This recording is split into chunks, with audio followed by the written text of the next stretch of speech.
The highest form of power is not achieved through explicit force or visible command. It is achieved through covert psychological redirection. The master manipulator doesn't issue orders. They subtly restructure the mental landscape of their target, making compliance seem like a logical, self-generated choice. They utilize psychological flips, sudden shifts in perspective that disarm critical thought and trigger the primal obedience mechanism. Today, we are dissecting 7 covert psychological flips, tactics so profound they can dismantle resistance and compel obedience from anyone. This knowledge is dangerous but essential. By mastering these flips, you gain the ability to command attention and structure compliance.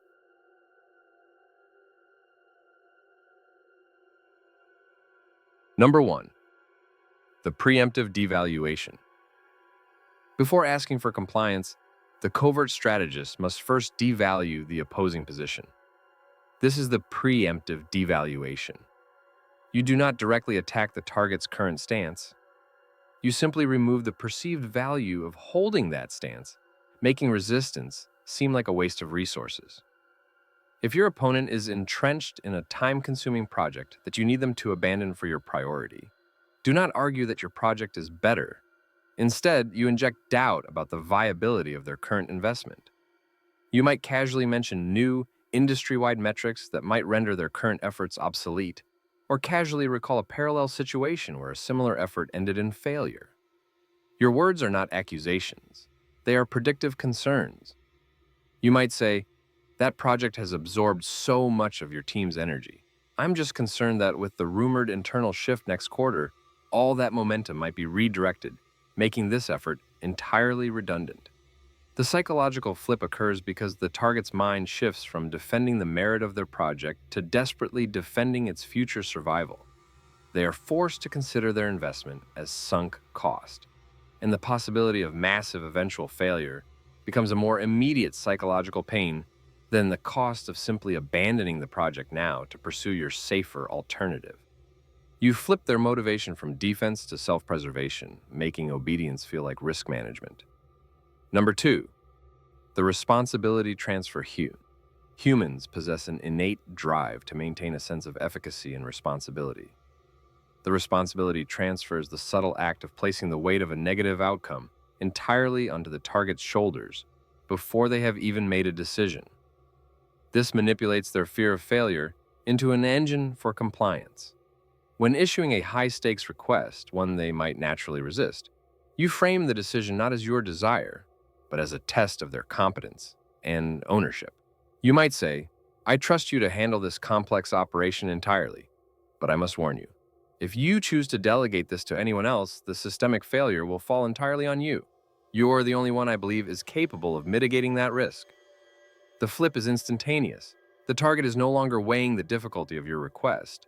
They are weighing the catastrophic consequences of being seen as the source of a large-scale failure. The responsibility for the outcome is now entirely theirs, regardless of whether they comply or resist. Obedience to your request, therefore, becomes the safer, more psychologically comfortable path as it aligns them with the single person, you, who is expressing confidence in their ability to manage the risk. You don't ask them to take on the task. You challenge their self-image as a competent, risk-averse individual. Number 3, the temporal distortion. Obedience is often refused because the target perceives the task's complexity or duration as too great. The temporal distortion flip manipulates the target's perception of time, making the current action feel both urgent and minor, while making future inaction feel burdensome and overwhelming. This involves breaking down a large, daunting task into infinitesimally small, immediate chunks, while simultaneously projecting the endless, grinding pain of delay. You might say, "Don't focus on the entire project. I just need 5 minutes right now to lay out the first step. Just 5 minutes." By framing the current request as minuscule, resistance feels disproportionate and lazy. The true flip comes next. You project the massive compounding pain of the delay. After securing the 5 minutes, you state, "Now, if we don't finish this next small step, the complexity of this entire project will double by tomorrow." requiring hours of tedious catch-up.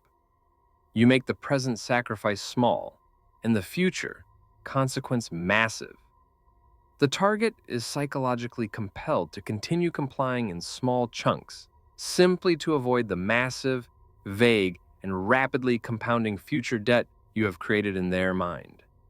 They are obeying not your command, but their fear of future inevitable workload. Number 4, the emotional escalation ladder. The most powerful decisions are those rooted in emotion, not logic. The emotional escalation ladder is the flip that deliberately moves the conversation away from facts and straight into the volatile, subjective territory of feelings, values, and identity. When facing resistance based on logical facts or rules, you immediately pivot to questioning the target's underlying loyalty or moral commitment.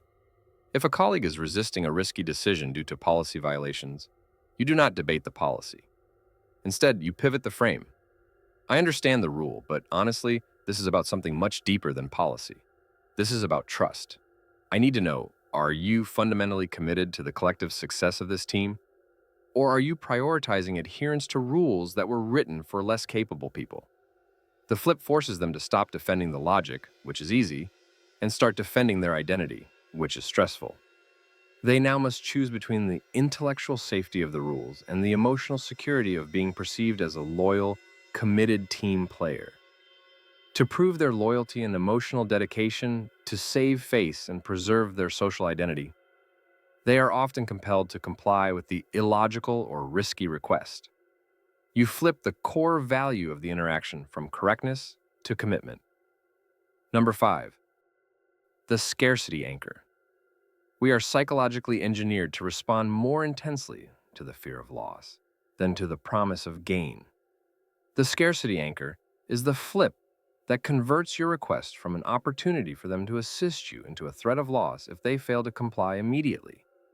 Before making your final request, you must subtly signal that the very thing they are being asked to engage with, your time, your project, or your unique resources, is highly limited and in peak demand.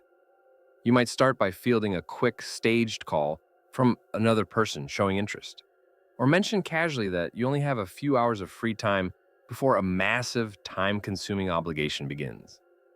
This establishes that you are a rare, valuable commodity. When you present the request, you frame it not as a chance to help, but as the final available slot for them to benefit. You might state, I'm only extending this critical opportunity to one person right now because of the proprietary nature of the data.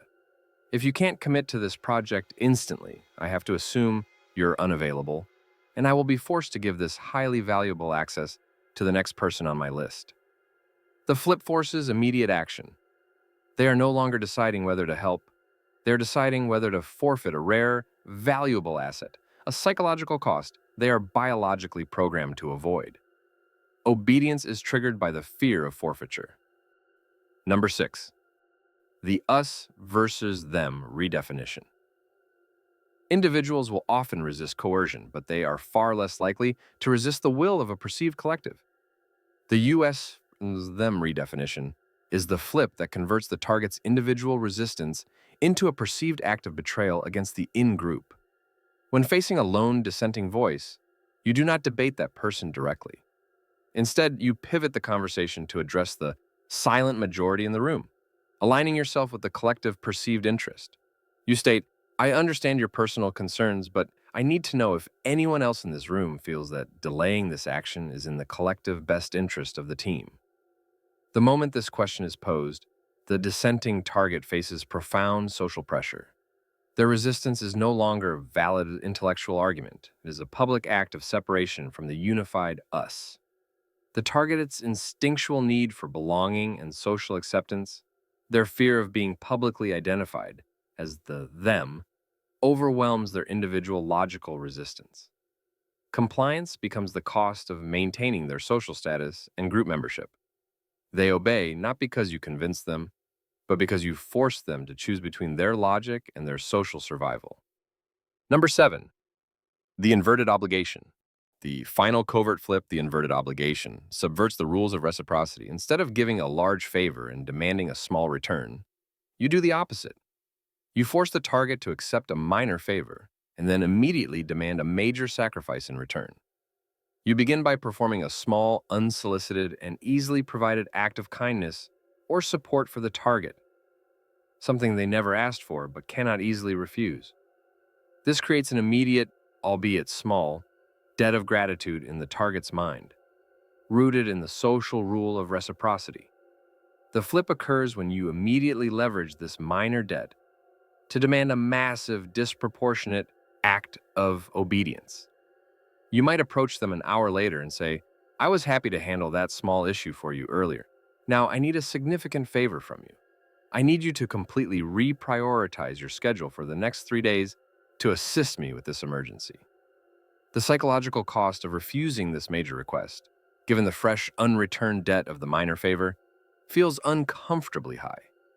The target is forced into obedience because their mind perceives the refusal as a profound act of social ingratitude, violating the core principle of give and take. You force a massive return on a minuscule investment. By mastering these 7 covert psychological flips, you move beyond mere persuasion. You acquire the tools to structure human interaction, dismantle resistance, and compel compliance, ensuring that your will becomes the guiding force in any room.